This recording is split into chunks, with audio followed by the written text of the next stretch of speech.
Good morning, friends, and welcome to Bethesda Kids Online. We're so glad you're joining us today as we continue to press play and learn all about confidence.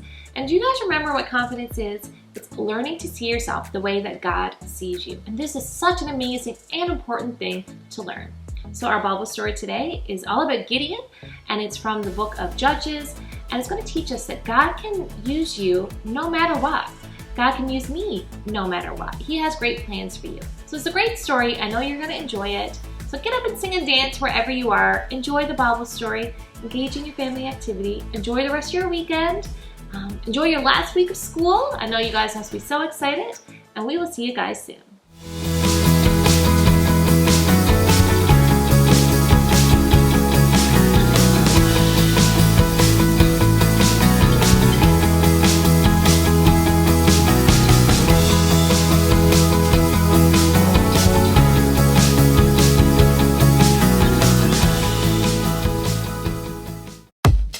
Mic check.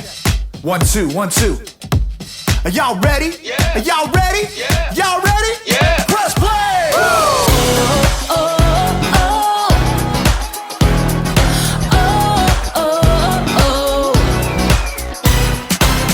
Jesus, we know we belong here because of your love for us that goes on and on forever. Jesus, we know you are with us wherever we go. You're there, we'll always be together. So sing along with me for all the joy he brings. It's going down. Get in the mix. We're not stopping. Get in the The mix. party's hopping. Get in the mix. Everybody say, it's time to press play. Get in the The mix. beat is dropping. Get in the mix. Feet are stomping. Get in the mix. Everybody say, it's time to press play. Oh, oh, oh. Press play. Press play. Jesus, we know we belong here because of your love for us that goes on and on forever. Jesus, we know you are with us wherever we go. You're there, we'll always be together. So sing along with me for all the joy he brings. It's going down. Get in the mix. We're not stopping. Get in the The mix. party's hopping. Get in the mix. Everybody say, it's time to press play. Get in the The mix. beat is dropping. Get in the mix. Feet are stomping. Get in the mix. Everybody say, it's time to press play. Oh, oh. Press play. Oh, oh. Press play. Press play. Press play. All right, all right, all right. We're gonna break it down one time, y'all. You gotta sing it out with all you got. Y'all ready? Come on, come on. Clap your hands like this. Have confidence to get in the mix. Clap your hands like this. Have confidence to get in the mix. Now clap your hands like this. Like this. Have confidence to get in the mix. Now clap your hands like this. Like this. Everybody get in the mix. Get in the mix. We're not stopping. Get in the The mix. party's hopping. Get in the mix. Everybody say, it's time to press play. Get in the The mix. beat is dropping. Get in the mix. Feet are stomping. Get in the mix. Everybody say, it's time to press play. Oh, oh. Get in the mix. Press play. Oh, oh. Get in the mix. Press play. Oh, oh. Get in the mix. Press play. Oh, Press play.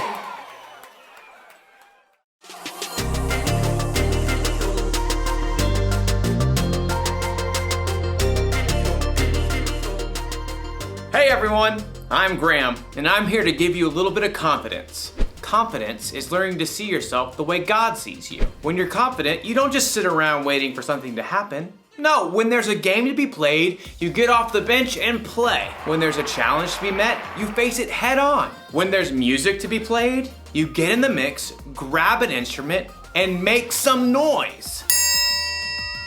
See what I mean? Confidence. Believe it or not, Some people think the triangle isn't that important of an instrument. The band could get along just fine without it. But we know better, don't we? I mean, how else would you know when someone on TV had a good idea? Or how would you know when someone had the right answer on a game show? The answer is the Yangtze River. And of course, who can forget the dinner bell? Come and get it! Sometimes something that doesn't seem important can make a big difference.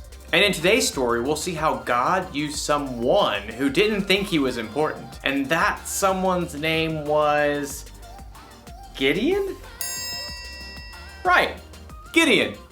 See you in a bit. The Bible. It's 66 books of history, stories, letters, and poetry that fit together to form God's one big story. The epic adventure of how He created us and loves us so much that He made a way to rescue us.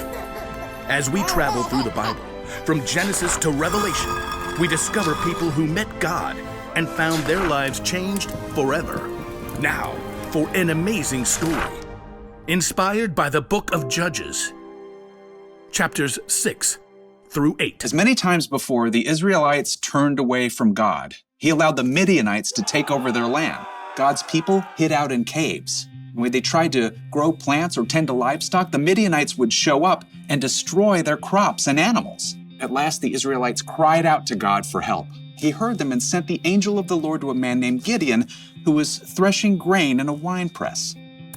Mighty warrior, the Lord is with you. All Gideon could do for a moment was stop and stare. Pardon me, sir. You said the Lord is with us? Then why has all this happened? The Lord has deserted us. You are strong. Go and save Israel from the power of Midian. I am sending you. Pardon me, sir, but how can I possibly save Israel? My family is the weakest in the tribe, and I'm the least important member. I will be with you. Even with a direct message from the Lord, Gideon was still nervous about the whole thing. Give me a special sign. Then I'll know it's really you talking to me. So God gave Gideon a sign, sending fire to burn up meat and bread. God's spirit was with Gideon, and when the Midianites and the Amalekites gathered to attack, Gideon sounded a trumpet for the Israelites to follow him. But even as the army gathered, Gideon once again pleaded to God for another sign. God responded by letting dew fall on a fleece, and then on the next day, only on the ground surrounding it. Okay, I've got it. Thank you. At last, Gideon was convinced God wanted to use him. He camped with 32,000 men at the spring of Harod and prepared for battle. Here, God spoke again. I want to hand Midian over to you, but you have too many men. Too many? Israel might brag, my own strength has saved me. Announce to the army, those who tremble with fear can turn back. Gideon did just as the Lord instructed. There, Lord. 22,000 men have gone home. Only 10,000 left to fight. There are still too many men. Have you seen the Midianite army? Take the men down to the water. There I will reduce the number of them for you. Even though it must have worried Gideon to lose more of his army, he did just as the Lord said. Field trip to the lake, everyone! At the water's edge, the Lord said, Some men will drink the way dogs do. They will lap up the water with their tongues. Separate them from those who get down on their knees to drink. Gideon watched carefully. Most men got on their knees and drank directly from the water, but 300 men cupped the water in their hands and lifted them to their mouths to lap. So, God, I send those 300 men home and keep the other 9,700, right? With the help of the 300 men who lapped up the water, I will save you. Let all the other men go home. Oh. Okay. Yes. Gideon sent home every single person in the army except those 300 men. Get some sleep.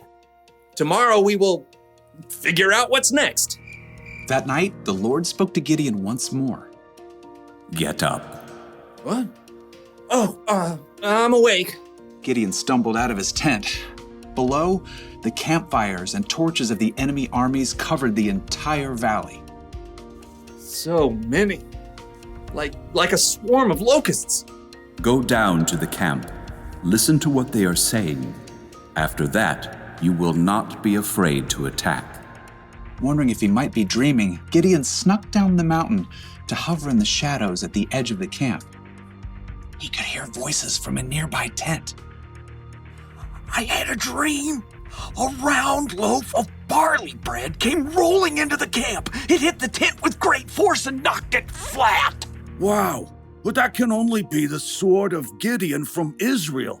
God has given him the whole camp. Gideon listened in shock. Wow, God. Thank you.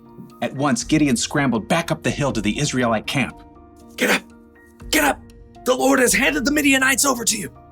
Quickly, Gideon separated the 300 men into 3 groups and handed each one a trumpet and a clay jar with a torch inside. Watch me. Do what I do. I'll go to the edge of the enemy camp. Then we'll blow our trumpets from all around the camp and shout, "For the Lord and for Gideon!"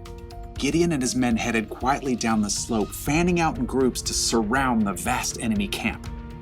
Okay, get ready. As soon as Gideon sounded his trumpet, he smashed his jar so the torch shone brightly. The other 300 men did the same. For the Lord! A sword for the Lord! Gideon! The Israelites held their ground, but their enemies panicked, confused by the trumpets and bright lights that pierced the dark night. They're coming from everywhere. The enemy armies were so confused, they began to fight each other, and then they fled in fear. After the men! Gideon and the Israelites chased their enemies all the way to the Jordan River and beyond until all the enemy armies were destroyed. The Israelites begged Gideon to rule over them. I will not rule over you. The Lord will rule over you. Yep, Gideon was an underdog, filled with doubt, but he still chose to follow God, and God used him to save the Israelites. According to Gideon, he was the least important family member and the weakest family of his tribe. He certainly didn't think God would use him to lead an army to victory over their enemies, but sometimes God uses people who don't seem important to make a big difference. You see this all through the Bible. Think of Jesus. He didn't pick the strongest, smartest, and most holy people to be his 12 closest friends. He picked regular guys, fishermen and tax collectors to be his disciples, and they went on to make a huge difference in the world. Hey, maybe that means God can use someone like me too, or someone like you. We don't have to know everything. We don't have to be important. God can do big things through us. Maybe he can use you to help a friend who's having a bad day. Maybe he can use you to solve a problem in your community. Or you might invent something that's never existed before. You might not think you're that important, and you might not think you're ready to make any kind of big difference. But the truth is, God thinks you're important, and he's totally ready to use you for something amazing. That's the one thing to remember today. God can use you no matter what. Knowing that should give you a little confidence. Why is my mouth watering? Oh, must be dinner time. I'll see you around.